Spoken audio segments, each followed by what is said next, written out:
Maria Yurievna Sharapova was born on April 19, 1987, in the remote city of Nyagin, Siberia, into a family carrying deep wounds from one of the worst disasters in modern history. Just 1 year before her birth, the Chernobyl nuclear reactor exploded in Belarus, spreading deadly radiation across the land her parents called home. Her father Yuri and mother Yelena were forced to flee eastward to Siberia, leaving behind everything they had ever known. They arrived with almost nothing, trading the familiar for foreign, in the desperate hope of giving their unborn child a safer future. In their small apartment in Nyagin, Maria grew up surrounded by freezing winters and tight finances, but wrapped in her parents' fierce, unconditional love. Yuri, a hard and determined man, noticed early on that his daughter was not like other children. She was thin and wiry, but the moment she picked up a plastic racket, something electric happened. By the age of 4, barely stringing full sentences together, Maria was already smashing balls over the net with a stone-cold intensity that seemed impossible for a child her age. In 1991, the Sharapova family relocated to Sochi in southern Russia, chasing warmer weather and better opportunities. It was there that Maria first set foot on a real tennis court. Then fate stepped in when legendary tennis champion Martina Navratilova watched young Maria play at a training camp in Moscow and urged her family to bring her to America to develop her talent properly. For most families, that would have been flattering advice and nothing more. But for Yuri Sharapova, it was a lifeline. In 1994, when Maria was just 7 years old, she and her father boarded a plane to Florida with only a few $100s. Her mother Yelena was denied a visa and could not join them. For the next 2 years, Maria had only her father, a crowded dormitory room, and her racket. She did not speak a single word of English. Nobody went out of their way to welcome her. At night, when the longing for her mother became unbearable, there was no comfort to be found. But that brutal isolation became the furnace that forged her. Maria packed every tear, every sleepless night, and every ounce of homesickness into her tennis game, turning emotional pain into raw, unstoppable power. In 2001, at just 14 years old, Maria Sharapova turned professional. She was a slender teenager with sharp Russian accent and eyes that cut right through you. 3 years later, in the summer of 2004, the 17-year-old stepped onto the grass of Wimbledon center court to face Serena Williams, the most dominant player on the planet. Every expert expected Serena to end the match quickly.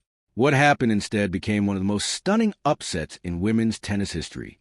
Sharapova defeated Serena 6-1, 6-4, releasing her now famous screams with every point, as if unleashing years of hardship in a single afternoon. Standing on the Wimbledon podium that evening, Maria became the youngest champion at the tournament in 15 years. A new star had arrived, not quietly, but like a thunderstorm. From that breakthrough, Sharapova went on to build one of the most accomplished careers in women's tennis. She claimed the U.S. Open in 2006, the Australian Open in 2008, and Roland Garros in both 2012 and 2014. 5 Grand Slam titles in total, making her one of only 10 women in the Open era to complete a career Grand Slam. She accumulated 36 WTA titles, spent 21 weeks ranked world number 1, and won a silver medal at the 2012 London Olympics. She was glamorous and fearless, a combination that made her one of the most recognized athletes on earth. Then in March 2016, everything collapsed. At a press conference in Los Angeles, Sharapova announced she had tested positive for meldonium at the Australian Open. The substance had been added to the banned list on January 1st, 2016. Sharapova maintained she had taken it for legitimate medical reasons for years and was unaware of the ban. Her reputation, built through nearly 2 decades of sacrifice, went into freefall overnight. Nike, Porsche, and Tag Heuer all suspended their contracts. She was handed a 2-year ban, later reduced to 15 months. The public reaction was merciless. Rivals questioned her character. Fans felt betrayed. Critics who had praised her for years lined up to tear her apart. But Maria Sharapova walked back onto the court anyway. She absorbed the boos and the scrutiny and kept swinging. She never fully regained her pre-ban form, and persistent shoulder injuries compounded the damage. On February 26, 2020, she announced her retirement from professional tennis, closing out a 19-year career with honesty and grace. What she left behind was not just a trophy cabinet, but a complicated, human, and deeply inspiring story. While still competing, Sharapova had already been building a second empire. In 2012, she launched Sugar Pave, a candy brand conceived with the bold idea of making confectionery feel fashionable and aspirational. With an initial investment of around $500,000, the brand expanded to more than 20 countries and grew to estimated annual revenues exceeding $20 million. Sharapova was not a figurehead. She sat at the decision-making table and drove strategy herself.